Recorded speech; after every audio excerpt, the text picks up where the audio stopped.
गिरते बाजार में भी एटलीस्ट शुरुआती सत्र में इरडा जैसा स्टॉक जबरदस्त रिटर्न दे रहा था। इसके अलावा आईटीआई 7% का रिटर्न दे रहा था। कोची शिपयार्ड और डिफेंस कंपनियां तो पिछले कुछ दिनों से तेज हैं ही। आरसीएफ जैसे आपने बोला वो तेज, बीडीएल तेज, हुडको और एनबीसीसी, इन स्टॉक्स में तेजी देखने को मिली। यहां तो खैर हुडको और एनबीसीसी पे खबर ही यही थी। हुडको के पास एक जमीन है नोएडा में, 10 एकड़ की जमीन, उसका विकास करेगी एनबीसीसी, और अनुमानित लागत जो है इस प्रोजेक्ट की वो है 600 करोड़ रुपए। इरडा इस हफ्ते 11.5%, 11% से ज्यादा चढ़ा है इरडा का स्टॉक। तो सर एक तो सरकारी खेमे में क्या करना चाहिए, और दूसरा इरडा, बहुत लोग हायर लेवल्स पे जब ये स्टॉक बहुत तेज गति से चल रहा था ना, इरडा वन वे ट्रैक पे भागता ही चला जा रहा था, भागता ही चला जा रहा था, तब सबका मूड आ रहा था इरडा का स्टॉक खरीदने का। और बहुत लोग इसे जो नहीं खरीद पाए, क्या वो अब इन स्तरों पर एंट्री कर सकते हैं, या फिर आप ये समझते हो कि इट्स अ बाउंस और ये हायर साइड पे फिर से प्रॉफिट बुकिंग होती हुई नजर आएगी? सर ये अभी इम्पोर्टेंट सपोर्ट जोन 180 के, अपना 180 के आसपास आ चुका है। लास्ट टाइम भी हमने इरा के बारे में डिस्कस किया था, ये बताया था कि 180 का एक डिमांड जोन है और वो 180 के पास आ चुका है। तो 175 जब तक अभी नहीं टूटेगा, मुझे थोड़ा डाउट लगता है कि ये स्टॉक और ज्यादा करेक्शन देगा। टाइम वाइज भी करेक्शन कर चुका है, प्राइस वाइज भी करेक्शन कर चुका है। और जो इसका पिछले वाला जो टॉप था 220 के आसपास का, अगर वो क्रॉस करता है नेक्स्ट 1 और 2 डे में, तो ये एक संकेत देगा कि इसका जो बॉटम आउट प्रोसीजर है वो कंप्लीट होके नया ट्रेंड एक आ सकता है।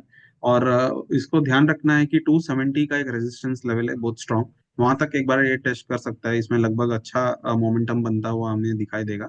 मगर उससे ज्यादा एक्सपेक्ट नहीं करना चाहिए। ऐसे मार्केट में दो चार्ट पैटर्न सजेस्ट कर रहे हैं कि ये कंटिन्यू रह सकता है, मगर मेरे हिसाब से 220 जैसा क्रॉस करता है तो 270 का जो रेजिस्टेंस एरिया वहां तक एक बार टेस्ट करने को आ सकता है।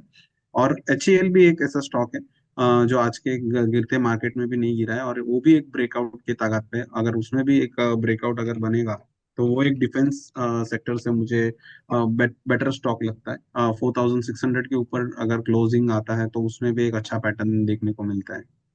तो आपने जैसा बताया डिफेंस सेक्टर, यस मुझे भी थोड़ा बुलिश लग रहा है डिफेंस सेक्टर। मैं काफी दिनों से डिफेंस सेक्टर को अवॉइड करते आ रहा हूँ, मगर अभी मुझे लग रहा है कि हाँ डिफेंस सेक्टर में थोड़ा ध्यान दे सकते हैं। एक short term to medium term momentum उसमें भी आ सकता है। तो ये क्या बाजी पलट गई सरकारी कंपनियों के लिए? अक्रॉस द बोर्ड खरीदारी हुई, और इस हफ्ते तो इस हफ्ते बहुत ही गजब के रिटर्न्स डिफेंस कंपनियों में और रेलवे स्टॉक्स में मिलते हुए नजर आए हैं। अच्छा, मैं अगर पूरे हफ्ते के बारे में बात करूं ना, तो उसमें अगर आप ये मिड कैप स्टॉक्स में अदानी ग्रुप को हटाएं, एक्स अदानी, तो फिर आपको दिखाई देगा बीडीएल इस हफ्ते लगभग 24% चढ़ा है, गार्डन रीच इस हफ्ते 22% चढ़ा है, कोची शिपयार्ड 21% ऊपर रहा है इस हफ्ते, और मैजडॉक लगभग 12% चढ़ा है। फिर रेलवे कंपनियां जो है उसमें इरकॉन है 12% ऊपर, एक निजी कंपनी है वो है जुपिटर वैगन्स, वो 14% ऊपर थी। रेलटेल का स्टॉक सरकारी कंपनी जो 12% ऊपर। तो क्या ये सरकारी कंपनियों के दिन फिर गए हैं? बहुत तनाव में है निवेशक, रेलवे स्टॉक्स और डिफेंस स्टॉक्स क्या यहां से भी पलट सकते हैं?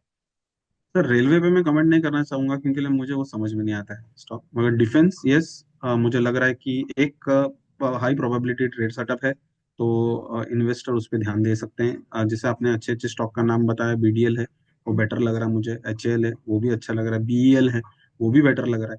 तो it is not a stock specific, it is a sector specific movement दिखाई दे रहा है, तो उसमें पोजिशन बना सकते हैं।